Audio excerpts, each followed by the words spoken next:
Artist সায়েন্সে সবাইকে স্বাগতম। আজকে আমরা ডিসি সার্কিট নিয়ে আলোচনা করব। তো সবার প্রথমে চলো জেনে নিই ইন্ট্রোডাকশন ক্লাসে আমরা আজকে কি কি বিষয় নিয়ে আলোচনা করব, সেগুলো একটু এক নজরে দেখে নিই। আমরা সবার প্রথমে আলোচনা করব কারেন্টের ডিরেকশন নিয়ে এবং কারেন্টের ডেফিনেশন নিয়ে।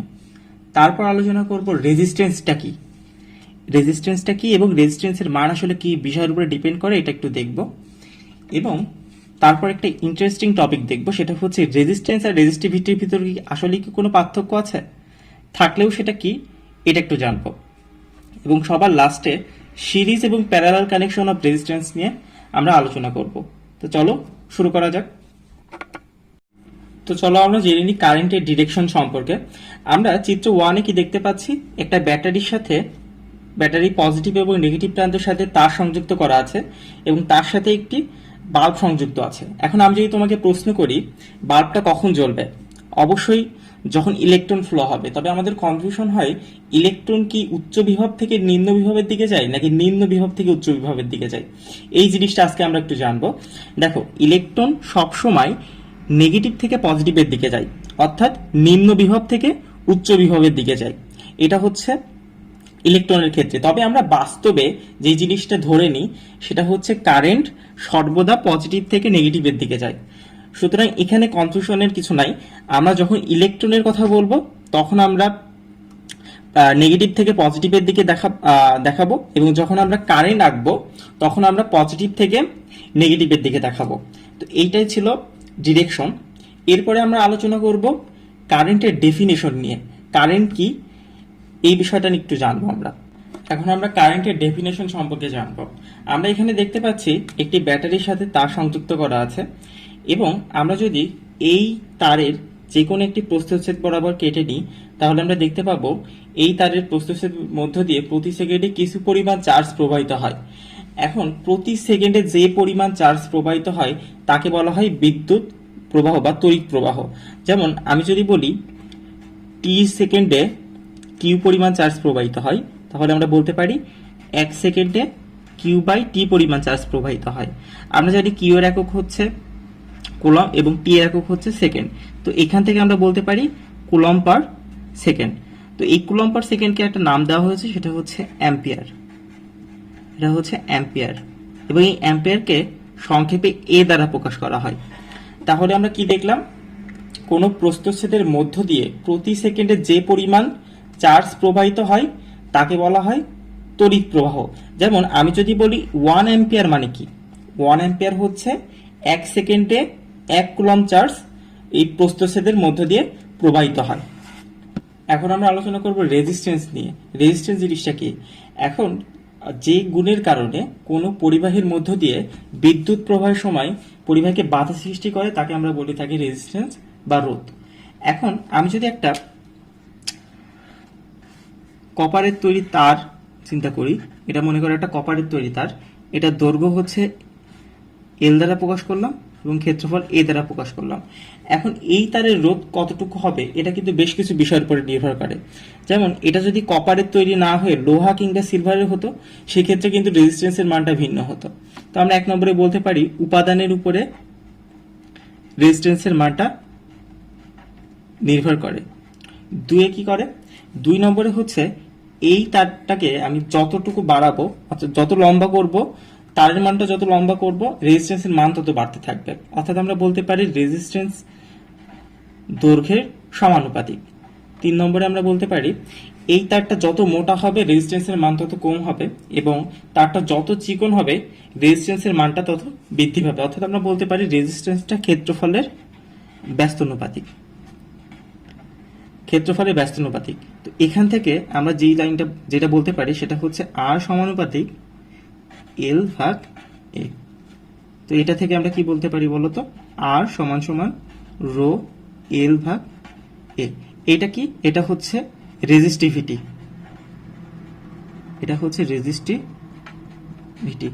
এখন আমরা যে জিনিসটা নিয়ে জানবো সেটা হচ্ছে রেজিস্ট্যান্স এবং রেজিস্টিভিটির ভিতরে আসলে কি পার্থক্য আছে, এই জিনিসটা নিয়ে আমরা একটু আলোচনা করব। একটা কথা আমাদের সবসময় মনে রাখতে হবে এই রেজিস্টিভিটির সম্পর্কে, সেটা হচ্ছে একটি নির্দিষ্ট তাপমাত্রার জন্য নির্দিষ্ট উপাদানের আপেক্ষিক রোধ অর্থাৎ রেজিস্টিভিটি সবসময় কনস্ট্যান্ট থাকবে। ঠিক আছে, এই জিনিসটা কিন্তু আমাদের মনে রাখতে হবে। এখন এই রেজিস্টিভিটি জিনিসটা হচ্ছে কোনো বস্তুর উপাদানের ধর্ম, অর্থাৎ আমরা যে ম্যাটেরিয়াল দিয়ে মনে করো এই তারটা তৈরি করলাম, এই তারটার উপাদানের যে ধর্ম সেটাই হচ্ছে রেজিস্টিভিটি। আর রেজিস্ট্যান্স হচ্ছে বস্তুর ধর্ম। তার মানে রেজিস্টিভিটি হচ্ছে উপাদানের ধর্ম, আর রেজিস্ট্যান্স হচ্ছে এটা হচ্ছে বস্তুর ধর্ম ধর্ম এবং এই রেজিস্টিভিটি হচ্ছে উপাদানের ধর্ম। এখন এই রেজিস্ট্যান্স আর রেজিস্টিভিটির ভিতরে যে বেসিক পার্থক্য সেটা হচ্ছে, আমি যদি এখানে দৈর্ঘ্য এবং ক্ষেত্রফল পরিবর্তন করি সেই ক্ষেত্রে কিন্তু আমাদের অবজেক্ট এবং প্রপার্টি চেঞ্জ হচ্ছে, সেই ক্ষেত্রে আমাদের বস্তুর ধর্মটাও কিন্তু পরিবর্তন হয়ে যাবে, অর্থাৎ রেজিস্ট্যান্সটা কিন্তু চেঞ্জ হয়ে যাবে। কিন্তু আমি এই তারটাকে যতই আমরা কেটে ফেলি বা ভেঙে ফেলি না কেন, তারটার উপাদানের ধর্ম কিন্তু কোনো পরিবর্তন হচ্ছে না, সেই ক্ষেত্রে কিন্তু আমাদের রেজিস্টিভিটির মানটা কিন্তু সেম থাকবে, রেজিস্টিভিটির মান পরিবর্তন হবে না, অর্থাৎ নির্দিষ্ট তাপমাত্রায় কিন্তু রেজিস্টিভিটিটা সবসময় কনস্ট্যান্ট থাকবে। এই জিনিসটা আমাদের মনে রাখতে হবে। আচ্ছা, এখন নির্দিষ্ট তাপমাত্রায় রেজিস্টিভিটি কেন চেঞ্জ হবে না? কারণ উপাদানটা কিন্তু সবসময় কপারই থেকে যাচ্ছে, যেহেতু রেজিস্টিভিটিটা হচ্ছে উপাদানের ধর্ম, সেই ক্ষেত্রে কিন্তু রেজিস্ট্যান্স চেঞ্জ, বস্তুর ধর্ম চেঞ্জ হতে পারে, বাট রেজিস্টিভিটি কিন্তু চেঞ্জ হবে না যতই আমরা দৈর্ঘ্য অথবা ক্ষেত্রফল পরিবর্তন করি। এই জিনিসটা আমাদের একটু মনে রাখতে হবে। আমরা এখন সিরিজ সার্কিট নিয়ে আলোচনা করব।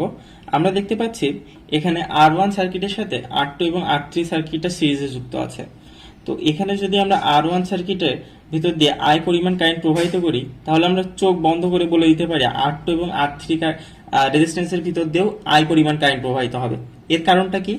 যেহেতু সিরিজ সার্কিটে কোনো শাখা নাই, সেহেতু কারেন্ট ভাগ হওয়ারও কোনো সুযোগ নাই, এবং রেজিস্ট্যান্সের মধ্যেও কিন্তু চার্জ জমা হওয়ার কোনো সুযোগ নাই, যার ফলে যতটুকু কারেন্ট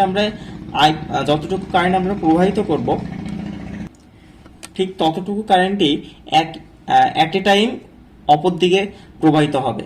এই জিনিসটা আমরা একটু মনে রাখবো। আমরা এখানে যেহেতু এটা সিরিজ সার্কিট, আমরা এখান থেকে কি বলতে পারি বলতো? RS সমান সমান R1 plus R2 plus R3। আচ্ছা, এখানে যদি তিনটা রেজিস্ট্যান্স না হয় n সংখ্যক রেজিস্ট্যান্স থাকতো, মনে করো n সংখ্যক যদি রেজিস্ট্যান্স থাকে, সেই ক্ষেত্রে কি হবে? আমি নাম দিলাম R1, এটা R2, এটা হচ্ছে Rn। সেই ক্ষেত্রে আমরা লিখতে পারতাম RS সমান সমান R1 plus R2 plus dot dot dot plus Rn, এটা আমরা লিখতে পারতাম।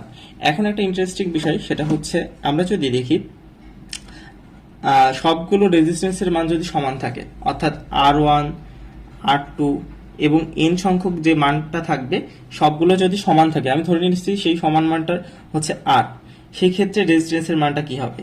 সেই ক্ষেত্রে রেজিস্ট্যান্সের মানটা হবে n ইন্টু R। এই nটা হচ্ছে যত সংখ্যক রেজিস্ট্যান্স থাকবে, নাম্বার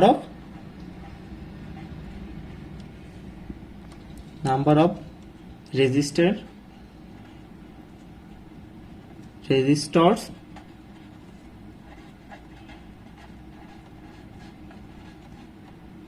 কানেক্টেড ইন সিরিজ। এটা আমরা একটু মনে রাখবো। এখন আমরা প্যারালাল কানেকশন অফ রেজিস্টরস নিয়ে কথা বলবো। আমরা দেখতে পাচ্ছি R1 এবং R2 সমান্তরালে যুক্ত আছে। এখন R1 এবং R2 যে সমান্তরালে যুক্ত আছে, এটা আমরা কিভাবে বলবো? আমাদের সবসময় মনে রাখতে হবে সমান্তরালের ক্ষেত্রে দুইটা কমন পয়েন্টে রেজিস্ট্যান্স গুলো কানেক্টেড থাকে। যেমন R1 এবং R2 এই দুইটা কমন পয়েন্টে কানেক্টেড আছে।